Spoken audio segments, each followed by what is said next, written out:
We're going to do an installation here of the CR seal. It's a wing seal system. It's similar to the compression seal, except it uses, it has black header that goes in the blockout to infill the blockout and captures the wings here to keep for a waterproof system. What you want to do whenever you're preparing the concrete for this, you'll want to either sandblast or grind the concrete to get down to, so that you don't have any of the topping latents or debris or whatever on top of the seal. So you want to grind it down and then either vacuum or use compressed air to blow it clean so it's dry and clean. Okay, after you've done that, after you've prepped the joint, then you want to come back in and you want to prep the sides of the joint so that you don't get any of the header material, which will end up being black, like asphalt or whatever, but it's elastomeric concrete.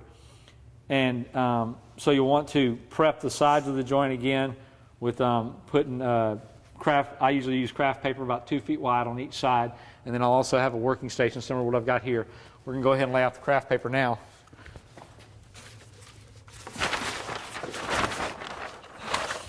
Go to the bottom.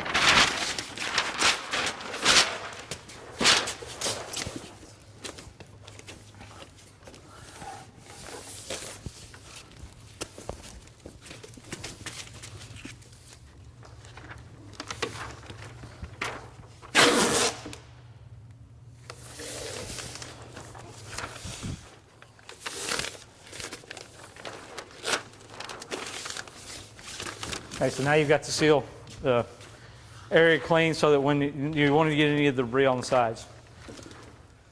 Next thing you want to do is you want to, like so, you want to measure the throat of the joint. This joint's the seal is going to be wider than the joint because here again the seal has to be in compression all the time. And so you'll measure the joint, make sure the seal is the right size for this one. This is a 2-inch joint. The seal is probably going to be about 3 plus or minus just a little over 3 inches wide. Okay, and so next we measure the length of the joint, figure how long we need to cut the seal. Here again, it's 10 feet. One of the things that you want to do when you first get there is you want to lay the seal out so that it gets, the heat in the sun will help lay it out flat, and it will start to relax a little better, because if it's been coiled up on a reel, it'll take a coil set after a while. So we're going to cut 10 feet out of this one. We're going to get a 10-foot section out of this thing. When you cut the seal, you want to cut it upside down, because that way the ears and everything fit in there real well.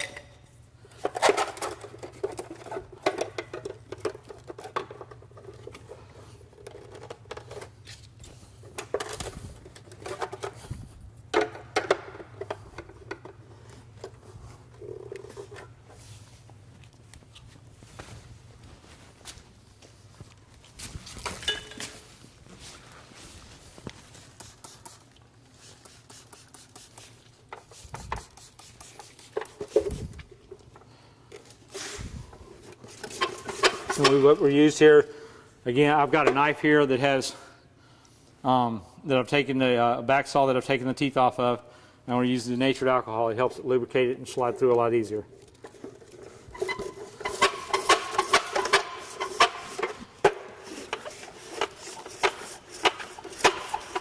Spray me.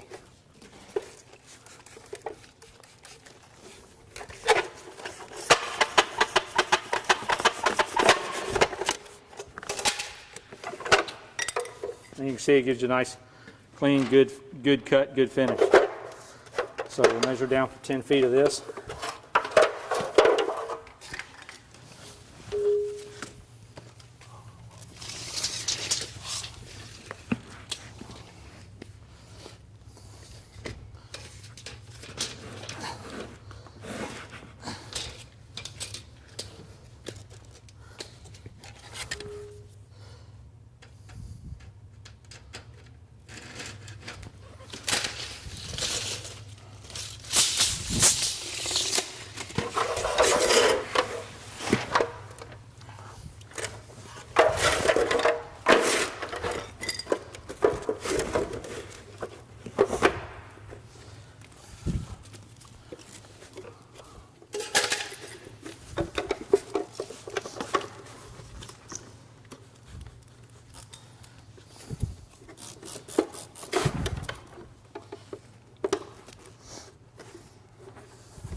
And we'll go ahead, we've got the 10 feet. Now if you had a longer run than what the seal length comes out, you can do a splice on this. This material is made out of sandprene.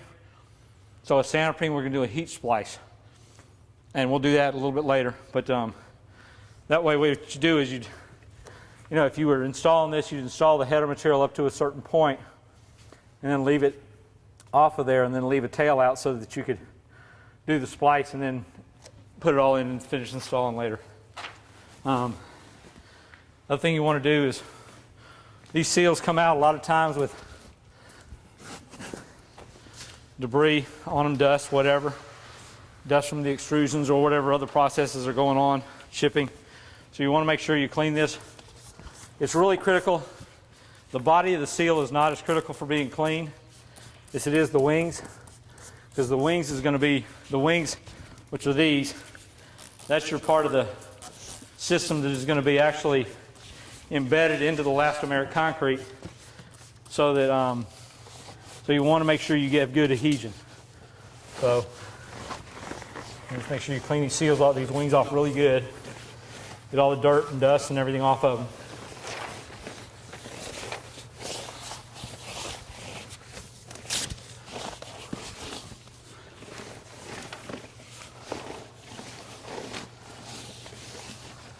We'll flip the seal over and do the same thing on top.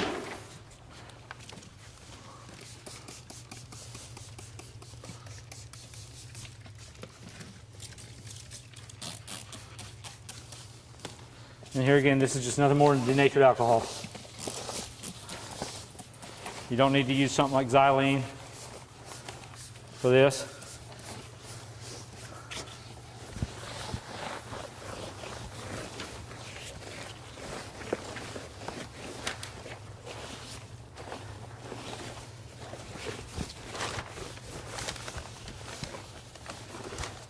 You get the seal, top of the wings of the seal nice and clean.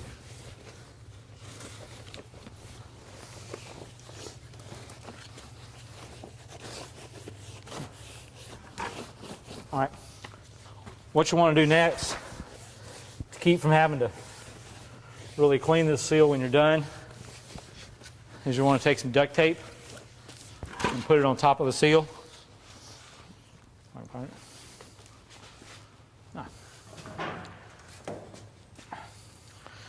You'll just put the duct tape on top of the seal. And the one thing to remember is when you, and we'll talk about this when we get done, but when you get done, you need to make sure after you've set the header material and everything's good, you're installed, one of the first things you want to do is pull the duct tape off of there, because otherwise, being in the heat and everything, the gum from the duct tape will stick to the top of the seal, and then you'll be wiping it down with xylene or denatured alcohol again. And you just want to get this on the very top edge of the seal itself.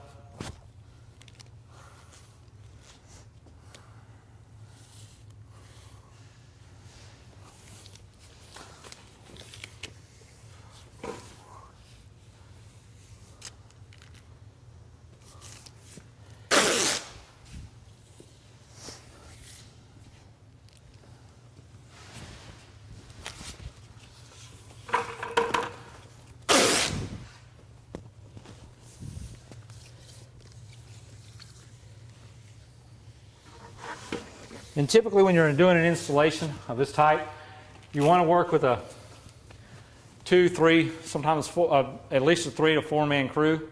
When you're doing long lengths, it just makes things go a little easier. Plus, you'll see when we get into it later about sequencing, mixing, moving to the joint, and one guy doing troweling. So it just makes it a little easier when you have some additional people like that for longer lengths and longer days. Typically, an installer would probably be able to install 200, 250 feet in a day of this type of system.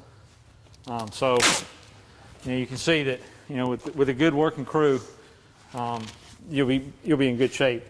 Also, during the day, one thing to think about is the temperature of the day. If it's too cold, it's not a good thing, because the epoxy, the elastomeric concrete is harder to set up and harder to cure out. and it's just harder to mix. The seals are real rigid that way too, so the warmer the better, but not too warm because then it'll flash and settle on you too fast. Usually 70, 80 degree weather is good. I've had applications where I've installed it on parking decks where it was very warm, but you know, with a good crew who knows and has done this before, they can just keep on going with it. It shouldn't have any problems.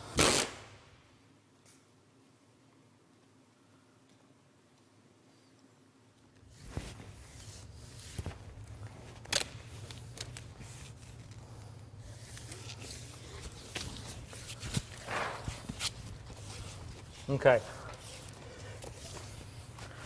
After you've got it prepped and ready to go, the first thing you need to do now, after you've made sure the blockout's clean, all the debris and dust and dirt are out of it, you want to mix up the tack coat or primer coat. It's the primer coat sets the wings in a bed of that just helps hold the wings down and keeps the water from penetrating past it, because this is a waterproof system. There should be no water going past this. So now we're going to mix up the tack coat.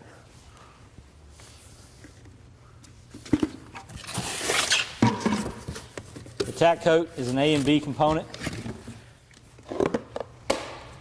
You'll see the A component is white, and it's just the part A of the epoxy, the adhesive, and then you have a B component, which is going to be black, and it is the hardener, the activator. You have plenty of time to work with this, so there's not a major rush on it. You see here the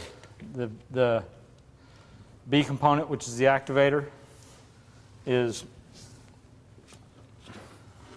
some liquid in it, and then the rest of it's more of a black paste.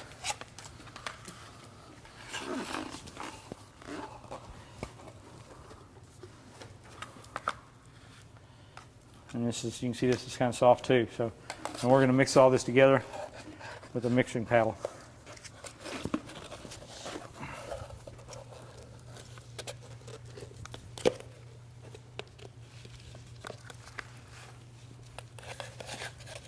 And you want to make sure and get all of B out of here, because, like I say, that's part of the activator. When you use the mixers for this material, you want to use pretty powerful low torque type of drill or special mixing tool or mixing paddle, which I'm going to use here, which has a low torque and mixes real well.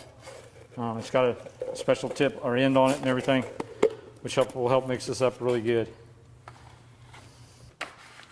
And this tack coat is very important for making sure that everything gets set and the system is very watertight.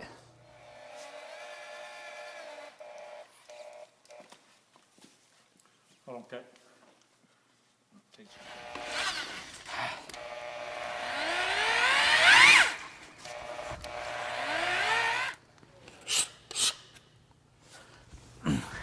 After you've mixed the stuff, after you've mixed the material, you want to make really sure that it's good mixed. So you want to kind of take a hand trowel and do a little more mixing. It's pretty thick, so you want to get in and get all the way to the bottom. You can see here, I've still got some white on the bottom, so we want to keep on mixing to make sure with a hand trowel or whatever, to make sure we get it all good mixed up real well. Because like I said, it's got to be mixed. It's a two-part epoxy. You have plenty of time to work with it, so you know you don't have to worry about that aspect of it, about it setting up a flash on you too fast.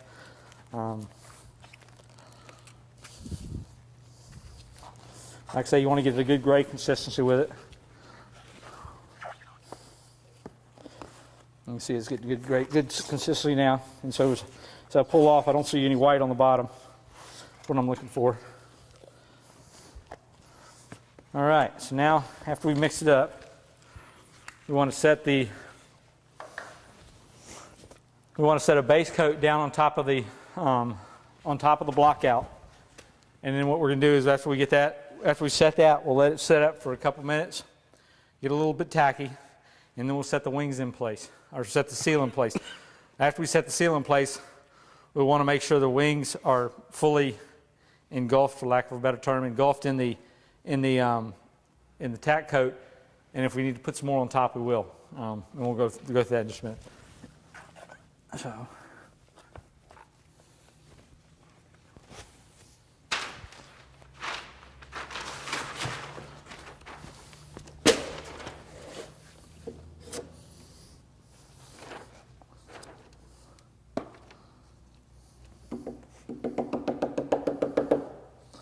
And you're going to have to, you want to put this down so it's about 1/8 of an inch thick.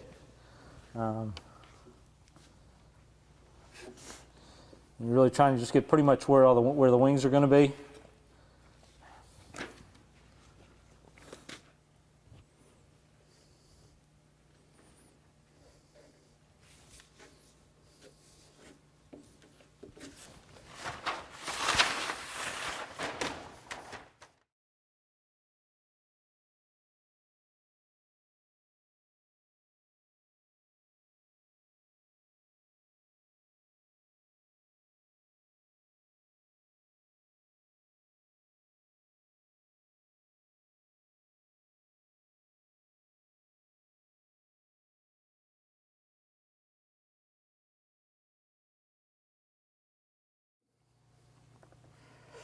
And like I say, you're just trying to get about 1/8 of an inch coverage here on the base of the block out.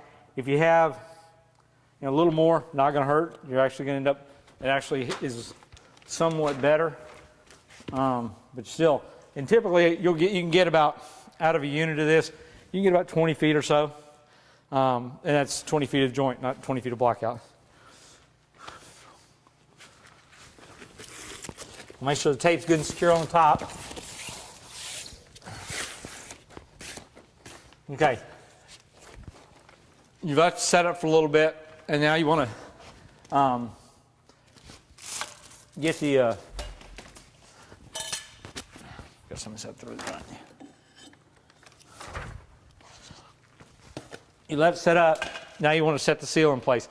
The seal is not going to go down in, so you're going to have to compress the seal, and you'll be sweeping some of this off. The best way to do this these type of seals is put them on their side and roll them in. And you can also, if you get the opportunity, you can also put them in, start from one side, put it in, and walk it in from the other.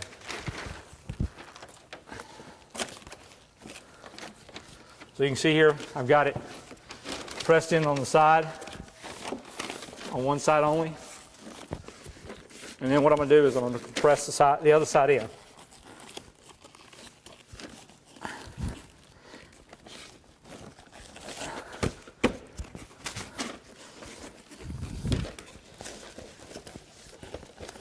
And this is where, on a nice warm day, the seal will function a lot better.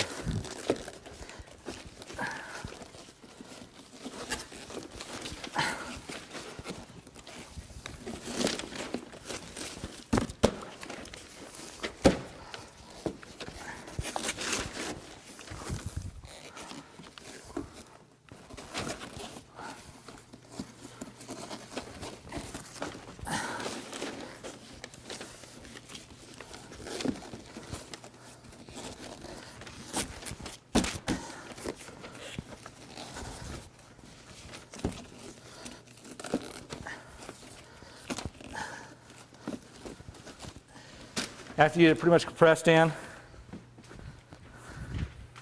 you basically walk. What you want to do is you want to make sure it's pushed down all the way so that the underside of the wings is flush with the block out. All right, once you get the seal in place and everything's, you've got the bed, then you've put the seal in place. You want to make sure, after this epoxy sets up a little bit, you're going to make sure that you push the wings down inside the epoxy, and so they'll stay tacked down and not try and pop up on you. And then if the epoxy isn't pushing up through the holes, what you'll want to do, and or around the seal, you'll want to take another layer of this stuff, of the tack coat primer, and basically just skin it on top of this thing, so that you make sure you cover with the ears and cover the edge, so that it's all just fully engulfed in the seal. Okay, you're just trying to make sure that you've got, the it's all filled in here and there, so that no water can get past these points, and it basically these will lock it down into position.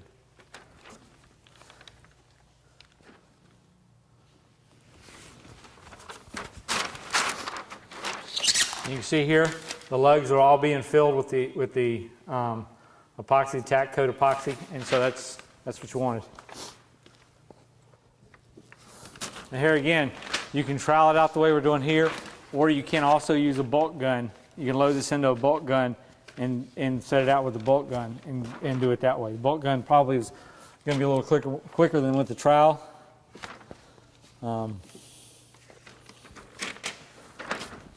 I mean, you'll still use a trowel because you'll have to spread. You'll still use the trowel because you'll have to spread it on the wings and stuff and spread it out like this. But with the bolt gun, you can use that to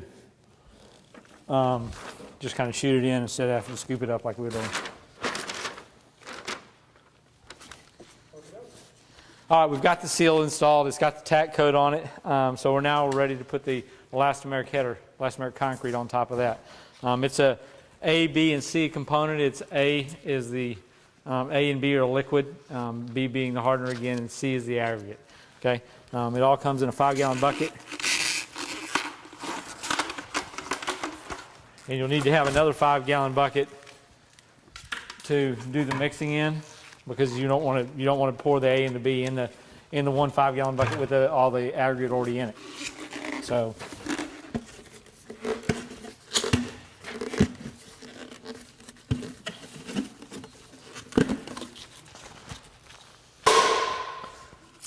There's the B. There's the A. And you can see there is the aggregate. And we're going to mix the A and the B together. A in the bucket.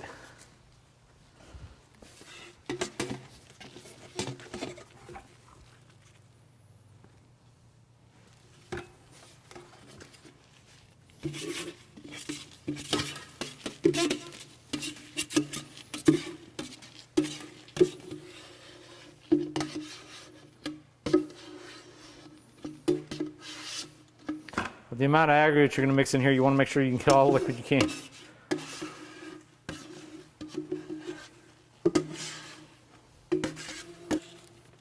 And you want to put the B in.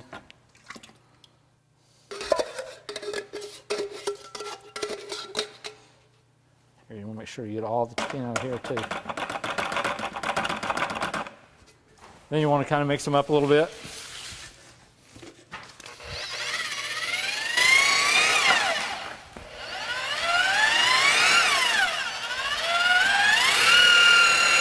You mix that up a little bit, you want to start adding aggregate slowly.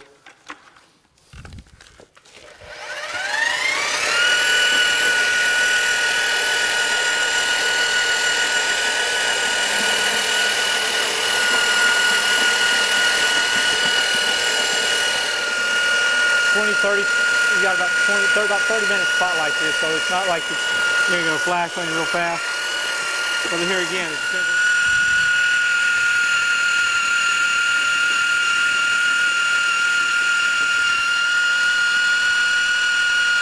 and you can see it mixes up with a asphalt type quality.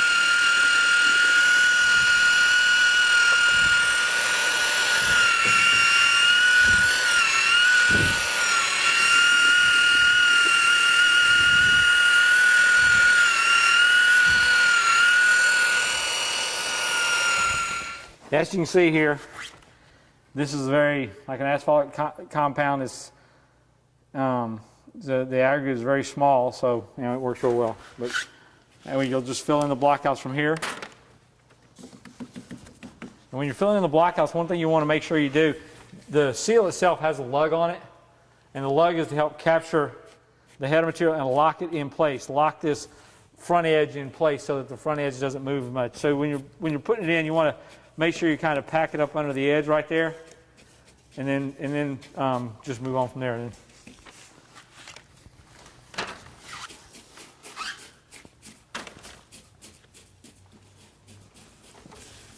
Make sure we get it packed up underneath the wing there, under the lug.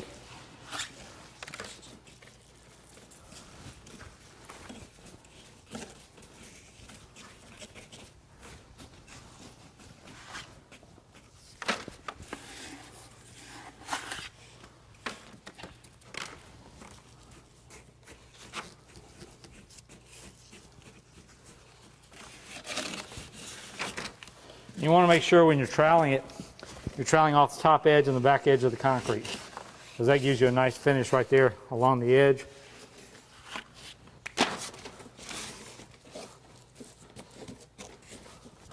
And you see it finishes out somewhat like concrete.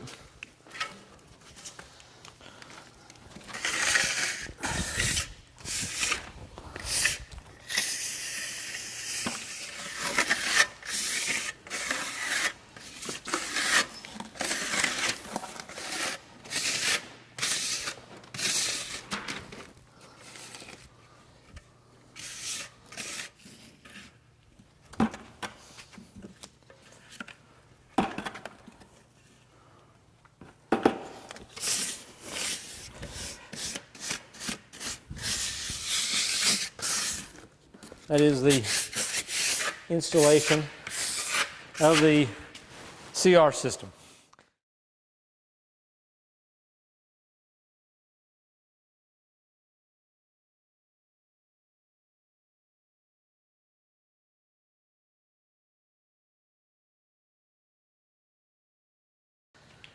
And once you're done that, it's just clean up. You'll see I've still got some left.